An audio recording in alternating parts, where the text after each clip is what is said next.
आज हम जानने वाले हैं इस संसार की सबसे पहली प्रेम कहानी के बारे में, जिसमें न कोई शर्त थी, न कोई बंधन, बस एक दृढ़ता थी, एक श्रद्धा थी। इस कहानी में रंग भी है और दुख का संग भी। यह है शिव और सती की अमर प्रेम कहानी, जिसमें प्रेम है, त्याग है और अंत में एक नई शुरुआत है। तो आइए जानते हैं इस महान प्रेम कथा को, सती कथा को। सती!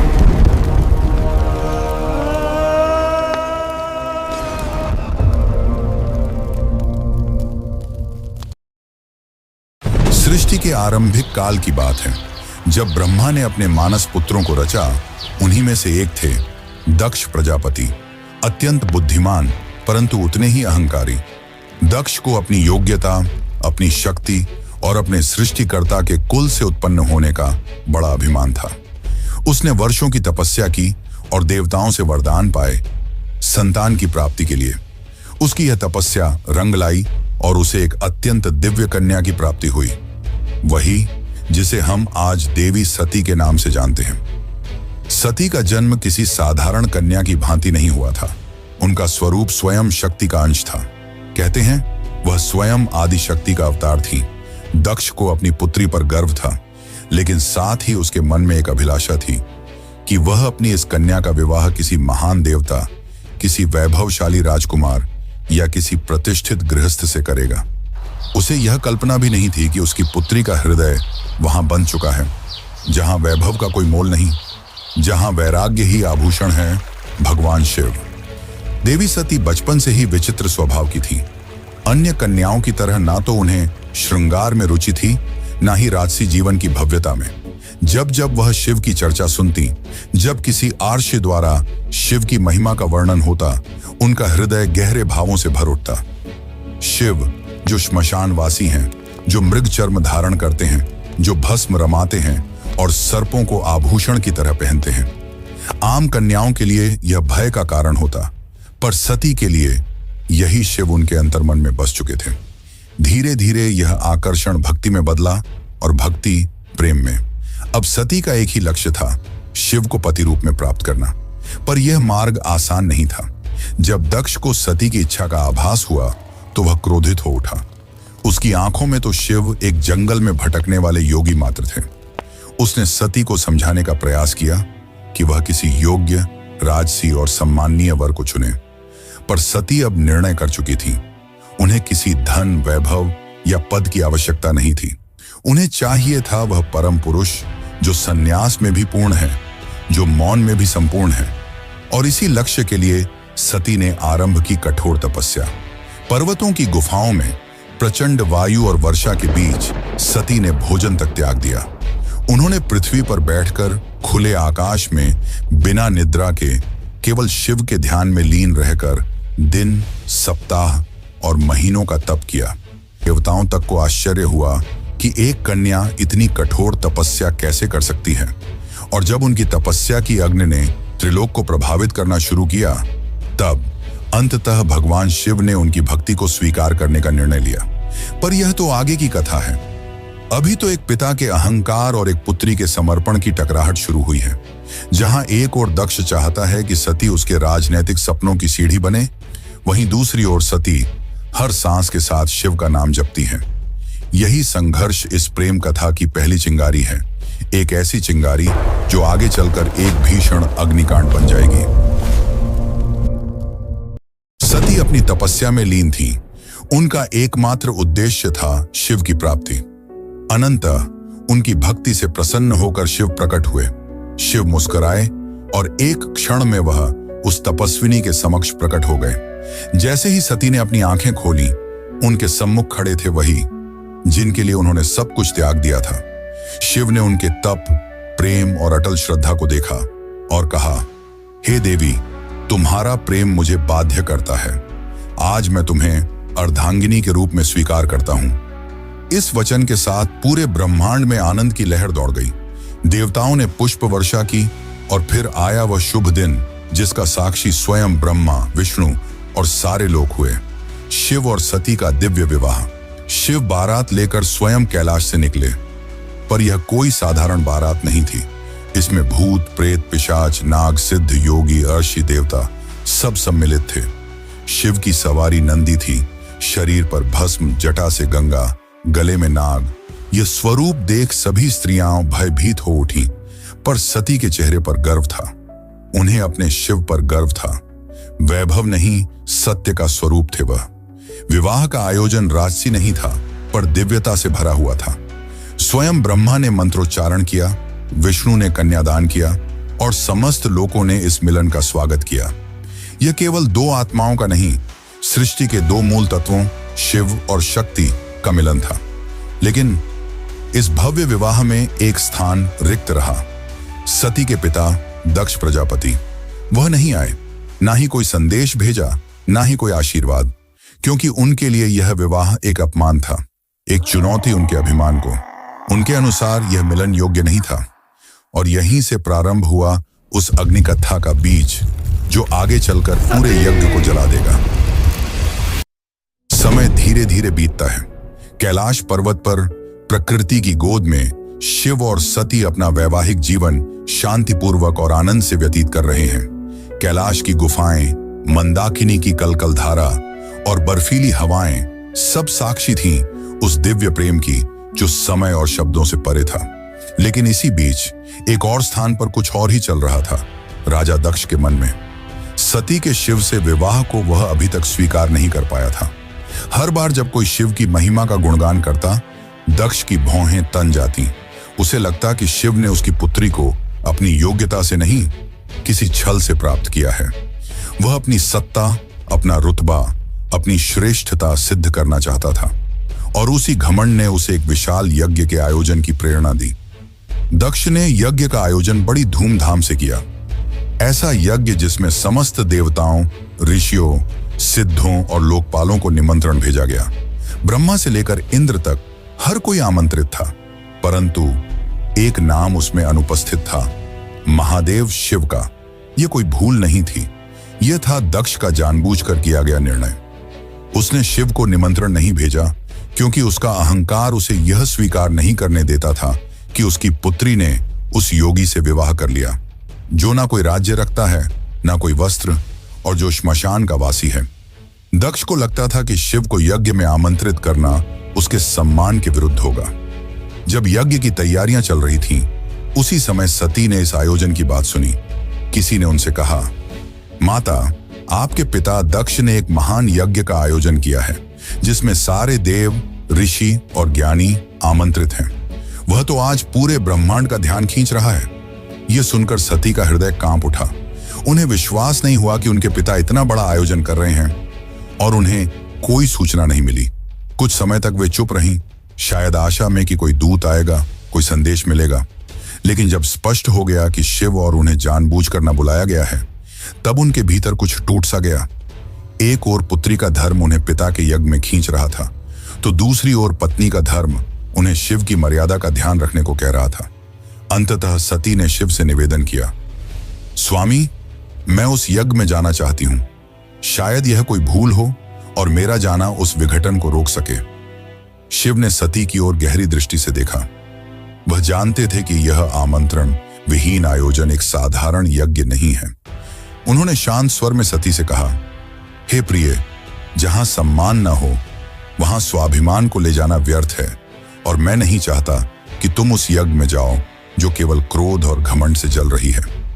परंतु सती व्याकुल थी। उनके भीतर एक द्वंद्व चल रहा था, पिता और पति के बीच। उन्होंने पुनः प्रार्थना की, प्रभु, मैं केवल एक पुत्री के रूप में वहां जाना चाहती हूं। मैं पिता से बात करूंगी, शायद वह बदल जाए, शायद उनके मन का विष उतर जाए। शिव ने इस बार उन्होंने अनुमति दे दी।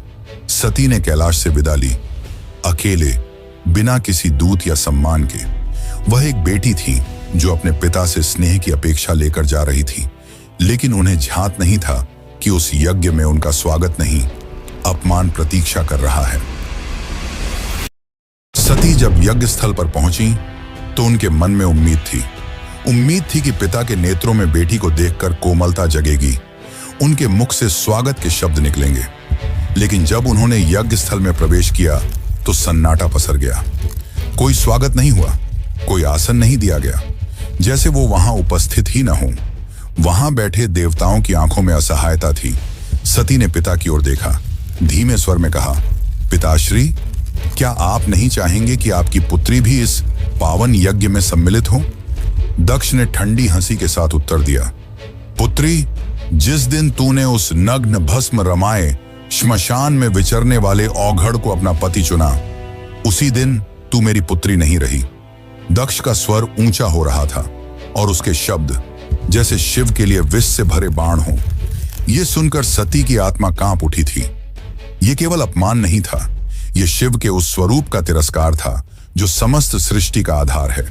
वे उठी, सभा की ओर देखा और बोली, तुम सब यहां धर्म की बात करने आए हो, यज्ञ की बात करते हो, पर जिस शिव के बिना कोई यज्ञ संपन्न ही नहीं हो सकता, उसी शिव का तुम अपमान करते हो।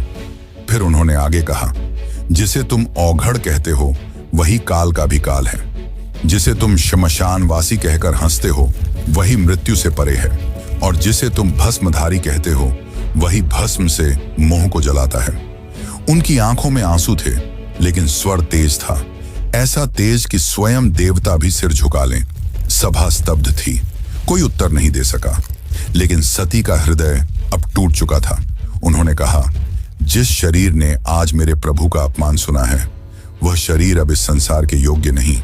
और वे सीधे यज्ञ कुंड की ओर बढ़ी। वहां उपस्थित देवता उन्हें रोकना चाहते थे, पर सती अब कोई नारी नहीं थी, वह साक्षात अग्नि बन चुकी थी। उन्होंने अपने नेत्र बंद किए, शिव का स्मरण किया और अग्नि में कूद गईं। उनके चेहरे पर भय नहीं था, बल्कि एक शांति थी, एक समर्पण था जो पूरे यज्ञ मंडप को झकझोर गई। अब इस यज्ञ की अग्नि से वो तूफान उठने वाला था जो पूरे को तबाह कर सकता था। तो चलिए अब जानते हैं आगे की कथा। लेकिन उससे पहले अगर आपको वीडियो अच्छी लग रही है तो वीडियो को लाइक जरूर करें और कमेंट में लिखें, हर हर महादेव। कैलाश पर शांति थी, पर वह शांति तूफान से पहले की थी। जब भगवान शिव को यह ज्ञात हुआ कि उनकी अर्धांगिनी अग्नि में समर्पित हो गई, तो उनके हृदय में तूफान उमड़ पड़ा। आंखों में वेदना, मन में शून्यता और आत्मा में आग। ये वो शिव थे जिनका क्रोध ही प्रलय कहलाता है। शिव अपनी समाधि से उठे, उनकी जटाएं लहराईं, नेत्र रक्तिम हो उठे और सारा ब्रह्मांड कांप उठा। फिर अपने दोनों हाथों से अपनी जटाएं पकड़ी और उन्हें पृथ्वी पर पटक दिया। उसी क्षण पृथ्वी फटी और उस क्रोध की ज्वाला से प्रकट हुआ एक रूप, भयंकर, तेजस्वी और अजेय, वीरभद्र। वीरभद्र कोई सामान्य योद्धा नहीं था, वह शिव के विकराल रूप का अंश था। उसका शरीर अग्नि सा दीप्यमान था, आंखों में प्रतिशोध की ज्वाला, हाथ में तलवार। उसका प्रकट होना सृष्टि के संतुलन को डगमगाने लगा था। वीरभद्र प्रचंड गति से दक्ष के यज्ञ की ओर बढ़ चला। जिस दिशा में वह चलता, धरती कांपती, आकाश बदलता और देवताओं के हृदय कांप उठते। जैसे ही वीरभद्र यज्ञ स्थल पर पहुंचा, आकाश में अंधकार छा गया और वीरभद्र प्रकट हो चुका था। उसकी उपस्थिति मात्र से यज्ञ की अग्नि थर्रा उठी। वह बिना रुके आगे बढ़ा। पहले यज्ञ वेदी को तोड़ा, फिर वेद पाठ करने वाले ब्राह्मणों को हटाया। उसकी आंखों में एक ही लक्ष्य था, दक्ष। वीरभद्र के सामने कोई नहीं टिक सका। वह अकेला था, परंतु अजेय। उसके प्रत्येक प्रहार में शिव का शाप था और हर गर्जना में सती का विलाप। अंततः वह दक्ष के सामने पहुंचा। दक्ष अब भी अपने अभिमान में डूबा था। वह चिल्लाया, मैं यज्ञ करता हूं, मुझे कोई छू नहीं सकता। वीरभद्र ने उसकी आंखों में देखा और कहा, तू पिता कहलाने योग्य नहीं। आज तुझे उसी अग्नि में भस्म करूंगा जिसमें तूने धर्म का मजाक उड़ाया। और एक ही झटके में वीरभद्र ने अपनी तलवार से दक्ष का सिर धड़ से अलग कर दिया। पूरी सभा में सन्नाटा छा गया। देवता स्तब्ध रह गए। यज्ञ की अग्नि बुझ गई और पृथ्वी पर सिर्फ राख रह गई। वो राख जो अहंकार, अधर्म और अपमान की अंतिम परिणति थी। वीरभद्र शिव की आज्ञा पूरी कर चुका था। पर यह कहानी यही नहीं रुकती। अब आएगा वो क्षण जब शिव स्वयं यज्ञ स्थल पर पहुंचेंगे, सती के शव को उठाएंगे और सृष्टि में संतुलन डगमगाएगा। जब महादेव यज्ञ स्थल पर पहुंचे, उन्होंने सती के जले हुए शरीर को देखा। वह दृश्य ऐसा था जिसने स्वयं काल को रुला दिया। शिव ने धीरे से कंपाते हाथों से अपनी सती को बाहों में उठा लिया। उनकी आंखों से आंसू थे और फिर वह चल पड़े। शिव सती के शव को अपनी गोद में लिए पूरे ब्रह्मांड में भटकने लगे। उस विरह में जो पूरे ब्रह्मांड को भयभीत कर रहा था, ब्रह्मांड असंतुलित होने लगा। देवता भयभीत हो उठे। यदि शिव यूं ही विलाप करते रहे तो सृष्टि का संतुलन टूट जाएगा, प्रलय आ जाएगा। तब सभी देवता भगवान विष्णु के पास पहुंचे और उनसे सृष्टि को बचाने की प्रार्थना की। तब विष्णु ने अपना सुदर्शन चक्र चलाया। जैसे ही सुदर्शन चक्र चला, उसने सती के शरीर को टुकड़ों में विभाजित कर दिया। शिव कुछ क्षणों के लिए रुके पर प्रतिरोध नहीं किया। यह सृष्टि के लिए आवश्यक था। जहां जहां सती के अंग गिरे वहां दिव्य ऊर्जा फैल गई। पृथ्वी के वे स्थान शक्ति से भर उठे और वहीं बने शक्तिपीठ। ये कोई सामान्य स्थल नहीं थे। ये उस अमर प्रेम की गवाही थे जो शिव और सती के बीच था। ये थे वे स्थान जहां स्त्री, शक्ति, प्रेम, बलिदान और भक्ति सब कुछ एक साथ साकार हुए। कुछ स्थानों पर सती की आंखें गिरीं, कहीं उनका हृदय, कहीं उनके केश, तो कहीं उनके चरण, और हर स्थान एक केंद्र बन गया मां शक्ति का, जो हर रूप में पूजनीय हुई। कभी दुर्गा, कभी भैरवी, कभी भवानी। यही वे स्थान हैं जिन्हें आज हम कामाख्या, वैष्णो, ज्वाला, हिंगलाज और तारापीठ जैसे नामों से जानते हैं। इस प्रकार सती के वियोग से जन्मे ये शक्तिपीठ न केवल देवी के अंग हैं, ये उस प्रेम की शाश्वत उपस्थिति है जो आत्मा से आत्मा तक जुड़ता है। शिव अंततः हिमालय लौटे, पर अब वह ध्यान मग्न हो गए। वर्षों तक एक चट्टान की भांति बैठ गए, समाधि में डूबे। ना शब्द, ना गति, ना भावना, बस मौन और सती की स्मृति। काल की धारा आगे बढ़ती है, युग बदल जाते हैं, पर कुछ कहानियां समय की सीमाओं से परे होती हैं, और सती की कथा उन्हीं में से एक है। वह प्रेम जो अग्नि में तपकर शुद्ध हुआ था, वह विरह जो तांडव बन गया था। उस अधूरी यात्रा को अब पूर्ण होना था, पर यह कहानी यहां समाप्त नहीं होती। प्रेम का सफर यहीं पर रुकने वाला नहीं था। जहां अग्नि ने प्रेम का रंग दिखाया था, वहीं से एक नई दास्तान का पैगाम आने वाला था। सती के बलिदान से जो प्रेम जला था, वही आग पार्वती के रूप में फिर फलने वाला था। यह अंत नहीं, यह शुरुआत है। शुरुआत है एक अमर, अनसुनी और अनोखी प्रेम कहानी की। यह शुरुआत है शिव और पार्वती की। यह शुरुआत है एक नए युग की।